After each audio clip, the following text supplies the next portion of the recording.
booties for black girl nerds.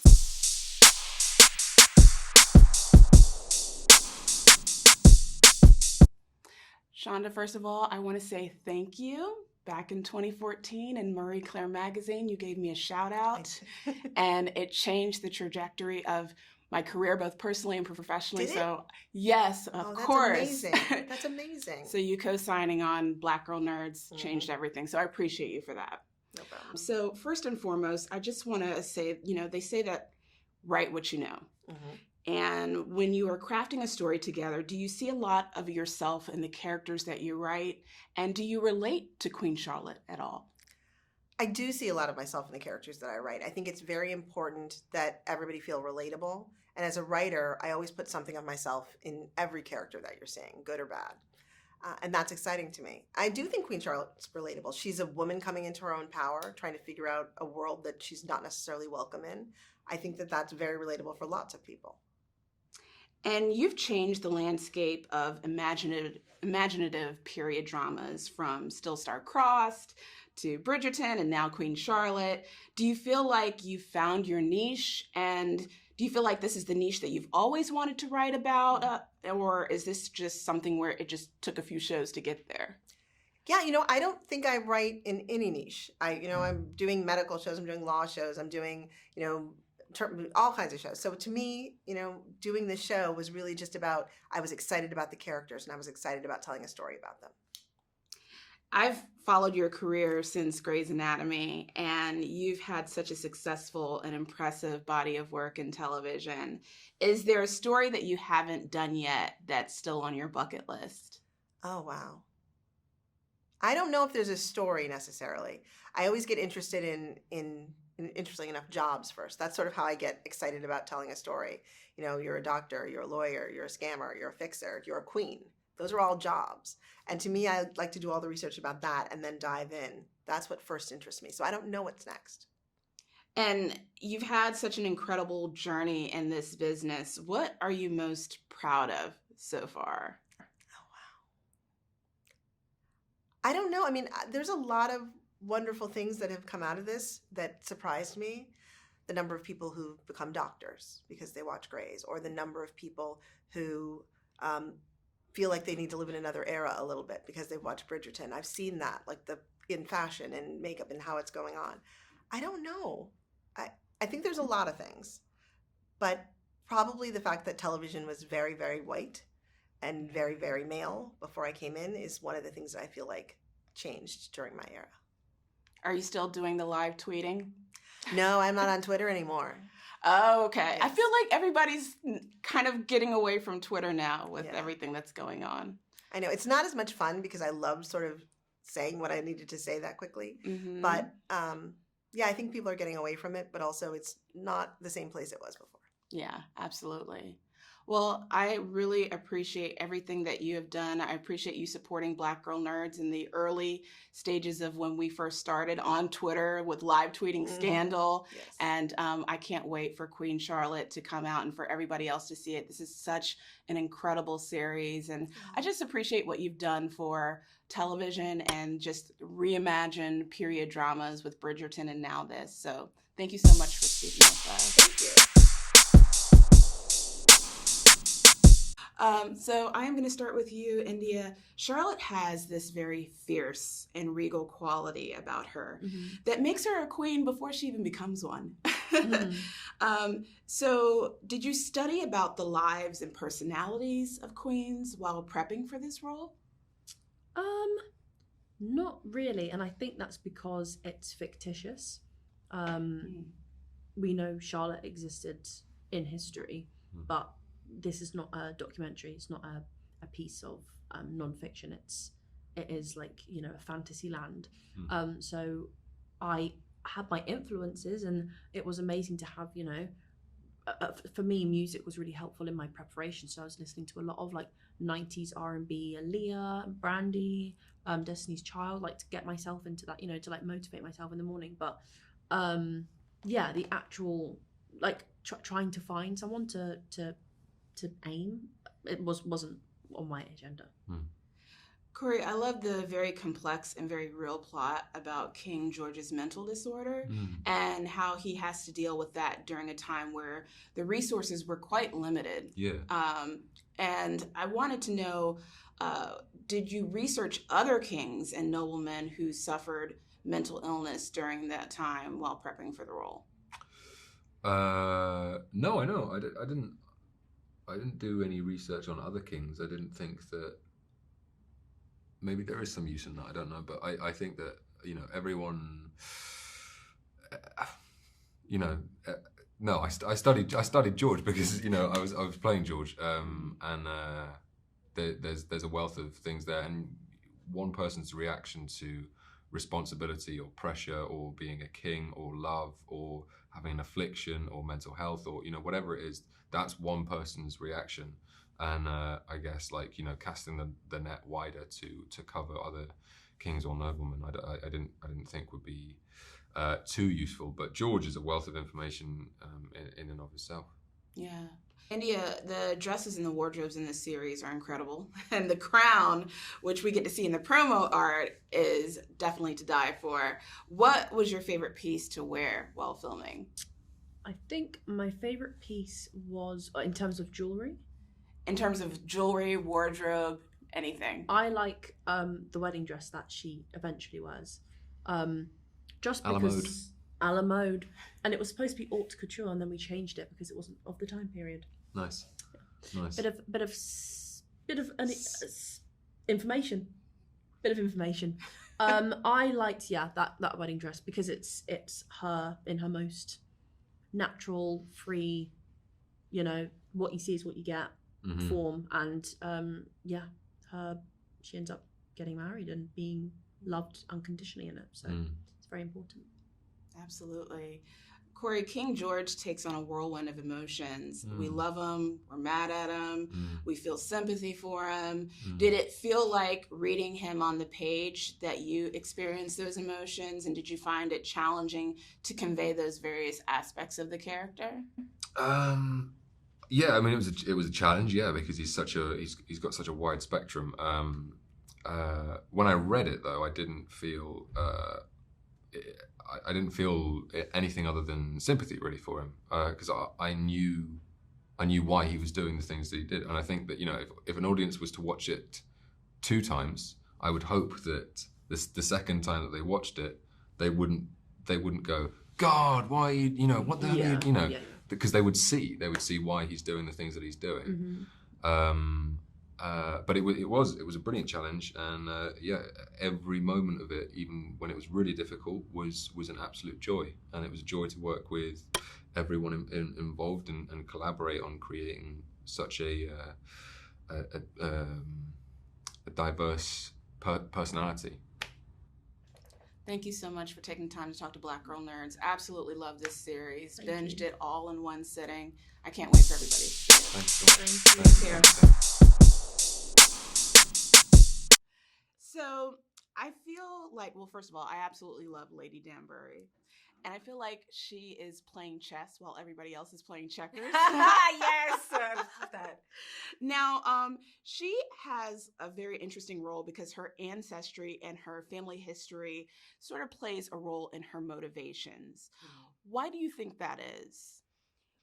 Why does it play a role in her motivations? Yeah. I think for any racialized person, it would. I think so much of our very existence is highly politicized, and so it feels almost natural and organic that it would be the driving force and her main motivator to, I mean, it's the reason I think she feels as though she has purpose, because in the Georgian era, women were kind of seen as producers of heirs, and that's it. And there's something about Agatha that is so highly intellectual that she feels it's that option is no longer enough for her. And so I think there is something like that is really what is pulling her towards the actions that she does throughout the course of the season. Absolutely. We get to see Lady Danbury's origin story here from what we know of her character in Bridgerton. Did you use Bridgerton as a reference point to prep for this character, or did you just come in with fresh eyes? So initially when I got the audition, I'd never seen the show.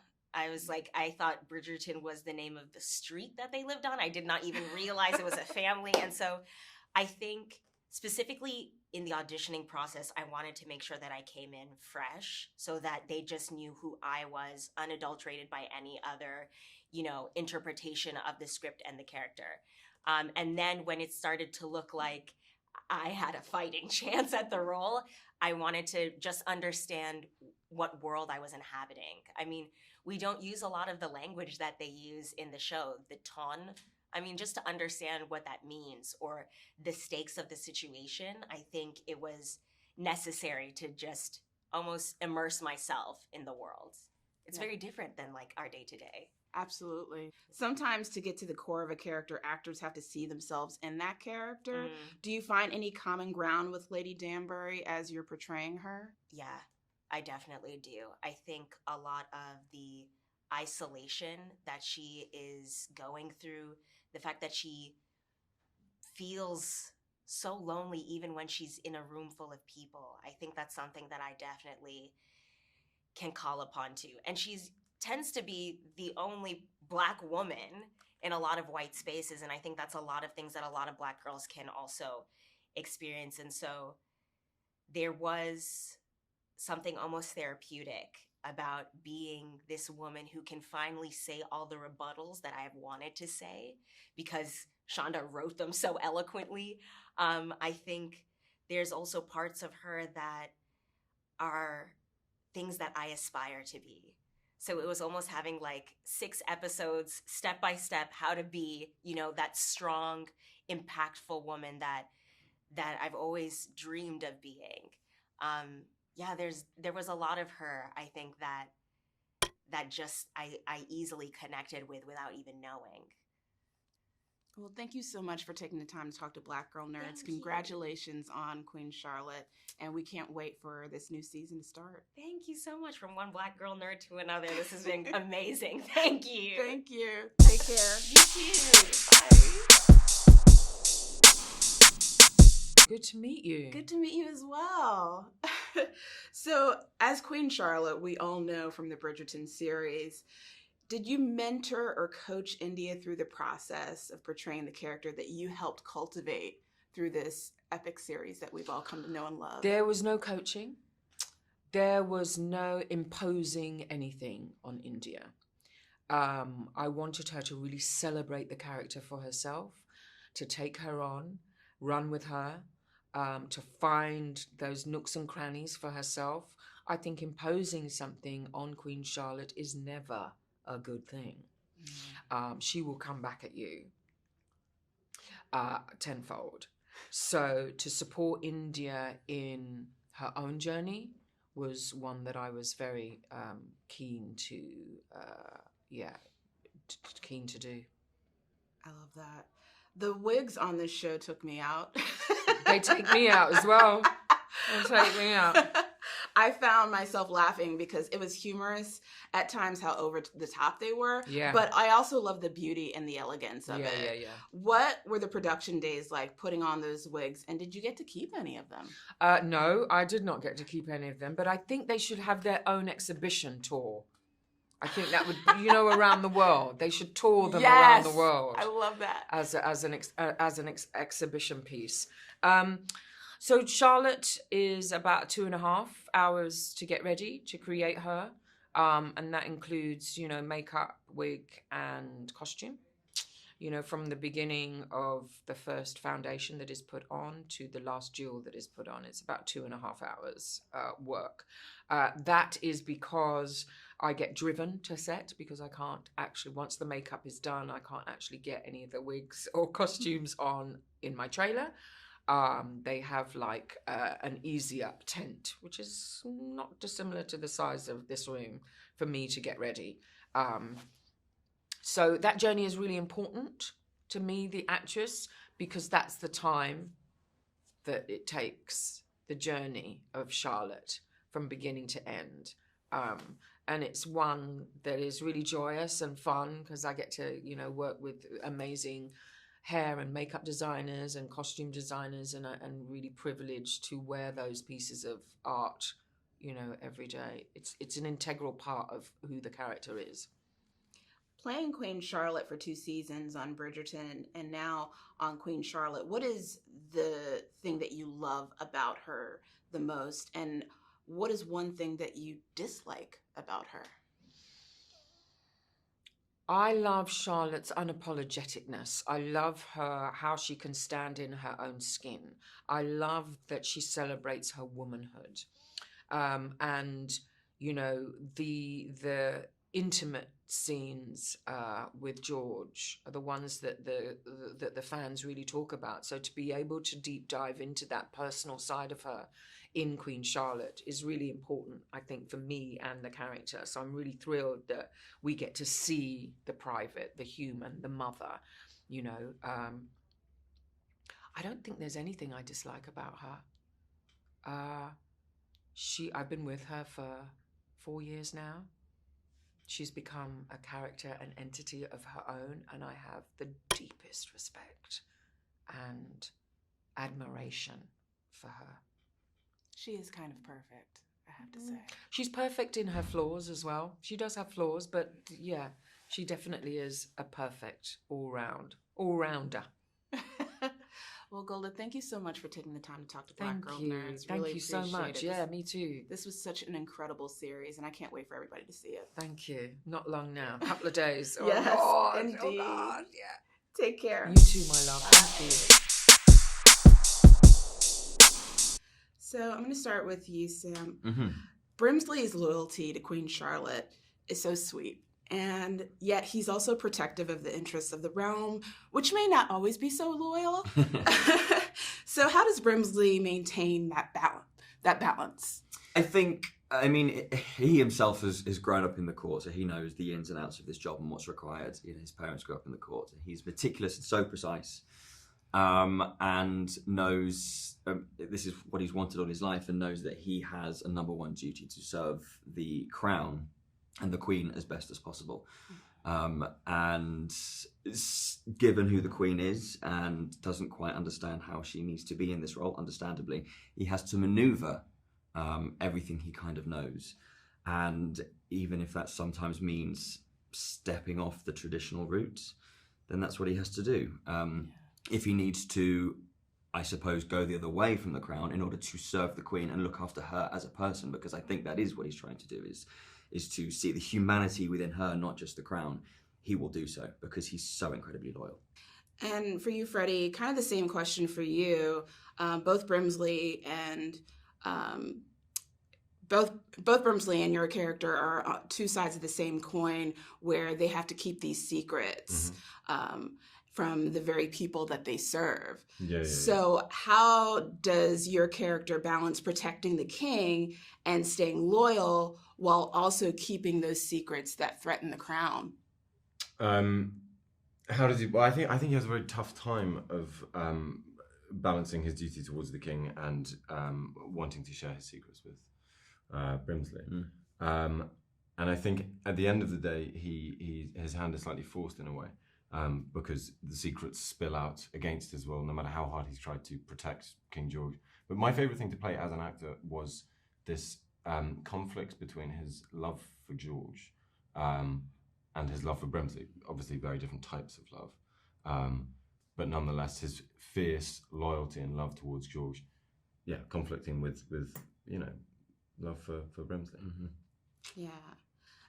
Sam, we find that Brimsley has this empathetic heart for the Queen. What do you think it is about his personality that allows him to relate to her so much? I think it's actually the difference between him and the Queen. I think something I've really clung on to within his character is that he's really optimistic and full of hope, and that's what drives him to make sure that she can succeed in this role that she has. And I think understandably when she comes over, this is the last thing that she wants, and then leans into it and gives into it, and that also it comes back to haunt her, I suppose, with then what happens to George. So for him, it's the optimism that he can provide her, which she doesn't have, that is such a huge foundation in their relationship. Reynolds is very reserved at times, but then we see him soften up through his talks with Brimsley. And as we learn more about his relationship with the king, why do you think Reynolds has so much sympathy for King George? Because they grew up, in my opinion, they grew up together. And, you know, as equals in a way, as friends, I imagine that they climbed trees together and built things together. And as a result of that, I just think best friends, and obviously he works for the king, but I imagine it's something to do with that. Just, yeah, that's where the love came from, a shared childhood. Mm-hmm. Well, thank you so much for taking the time to talk to Black Girl Nerds. Really appreciate it. Congratulations on this, and Thank you. look forward to seeing this when it comes out. Thank you very much. Take care.